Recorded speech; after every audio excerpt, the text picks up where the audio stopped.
na ba ang kahulugan kapag pumasok ang ibon sa ating bahay? Alala lamang ang video ito ay para lamang sa mga taong may sapat na paniniwala. Kung sa tingin mo ay hindi angkop na mapakinggan ang mga susunod na video, ay maaari mo nang i-skip ang video ito. Una, kapag pumasok ang ibon na maya sa inyong bahay. Alam mo bang ang mayang ibon ay isang pambansang ibon sa Pilipinas? Kilala itong ibon na napakabait at napaka-cute. Alam mo bang ang pagpasok ng ibon na maya sa inyong bahay, nagpapahiwatig ito na may mga proyekto kang gagawin sa mga susunod na araw at kailangan mo itong paghandaan. Ano naman ang simbolo ng ibon na pumasok sa inyong bahay at ang ibon na ito ay kulay puti? Alam mo bang kapag pumasok ang kulay puting ibon sa inyong bahay, ito ay isang malinaw na senyales na ikaw ay magkakaroon ng maraming pera at mananagana ka sa hinaharap. Ito ay isang magandang mensahe na paparating sa inyo, lalong-lalo na sa iyong buhay.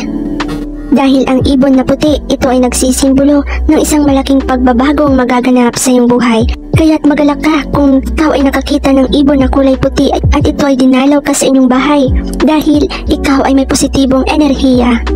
Ang pangalawa sa senyales na pag pumasok ang ibon sa inyong bahay, lalong-lalo na kung ang kulay nito ay kulay itim.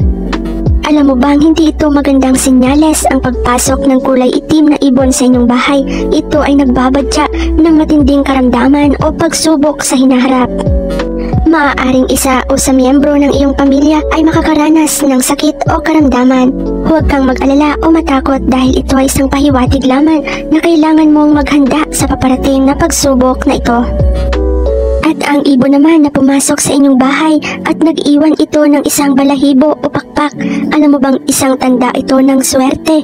Alam mo bang dadalawin ka ng limpak-limpak na salapi sa hinaharap dahil ang simbolo ng pakpak ng ibon na naiwan sa loob ng bahay, ito ay nangangahulugan na mananagana ka na sa hinaharap at dahil ikaw ang napili ng universe na padalhan ng mensahe ng isang ibon.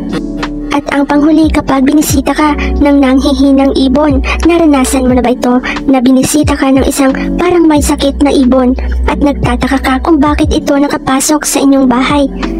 Alam mo ba ang sumisimbolo lamang ito na kailangan mong ingatan ang iyong kalusugan dahil pinapahiwatig ng ibon na ito na ikaw ay makakaranas ng malubhang karamdaman sa mga susunod na taon.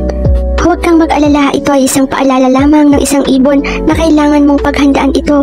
Huwag kang matakot dahil pinapaalala lamang ng ibon na mag-iingat ka sa iyong kalusugan. Pinapaalalahanan lamang ng ibon na kumain ka ng masustansyang pagkain at huwag kang masyadong magpakapagod sa iyong trabaho.